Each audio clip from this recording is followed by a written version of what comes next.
Hello and welcome to Bry's Book and Film.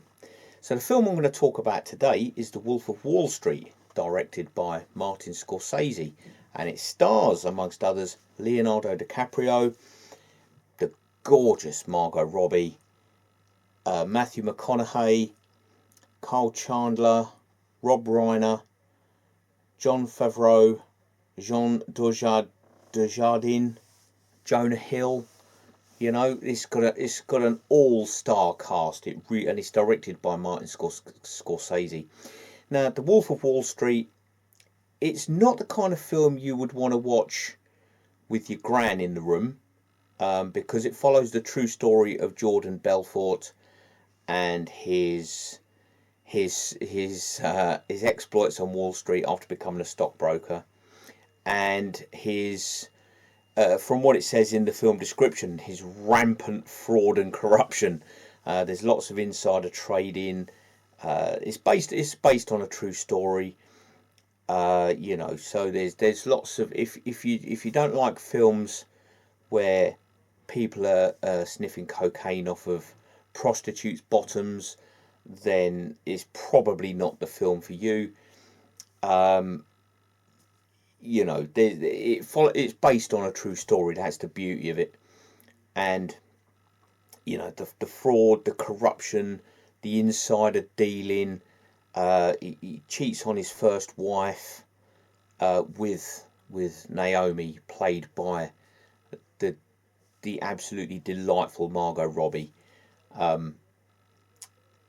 It follows his rise. It follows his meteoric rise.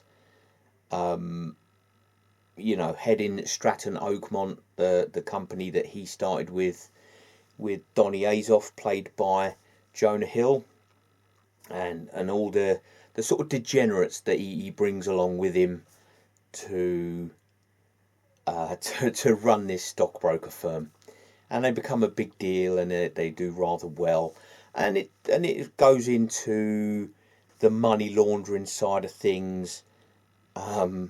The unravelling of Jordan's marriage to Naomi. It goes on, so it covers his personal life, is the unravelling of his marriage, the breakdown of his marriage, how the FBI start to investigate, and the mistakes that he makes along the way in dealing with the FBI, the federal agent that he encounters. It's a really good film.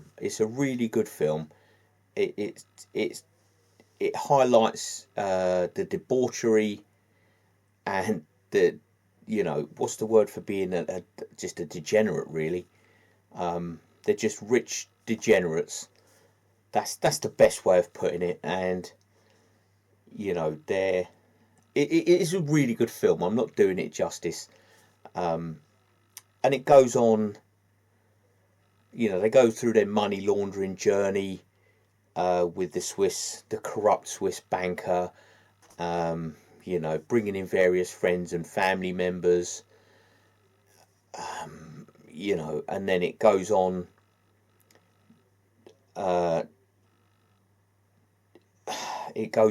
to highlight how he gets caught and ends up in one of these federal prisons, which is like a country club apparently, from what he says in the film. But yeah, it is a good film. It is a lot of debauchery in it. You wouldn't watch it with your gran in the room, I don't think. I don't think I would.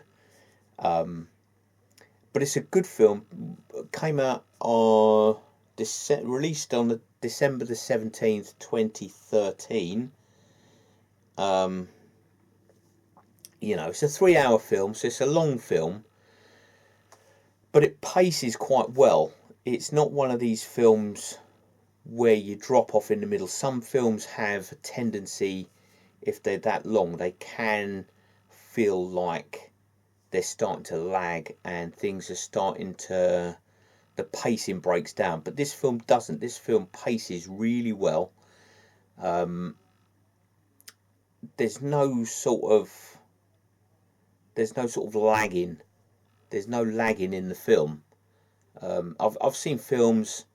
I've referenced This Is 40.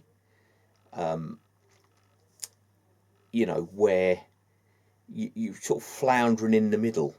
You're floundering in the middle of the film and you're thinking, where are we? Because you can normally tell how a story is going, how a film is, by where you are in the story. But with films like This Is 40, where it just you're floundering in the middle, it sort of loses direction. But The Wolf of Wall Street definitely does not lose direction. It moves, it keeps moving. It's not too fast, so you can't keep up, but it's not too slow that you start to sort of look at your watch and think, this is boring. It's a top end film. The Wolf of Wall Street. I mean, it's directed by Martin Scorsese, so you can't get much better than that, really. Leonardo DiCaprio's in it, and he's always good value. Margot Robbie, I mean, definite soft spot for Margot Robbie, and Jonah Hill, and the other cast members that sort of make it up are really good as well. So it's always worth a watch. It's worth a watch. I mean, what's the worst that can happen?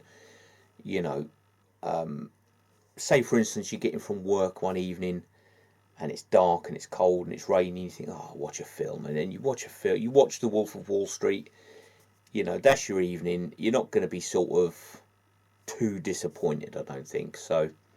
But give it a watch. The Wolf of Wall Street. It's on Prime. I think it was on Netflix for a time as well.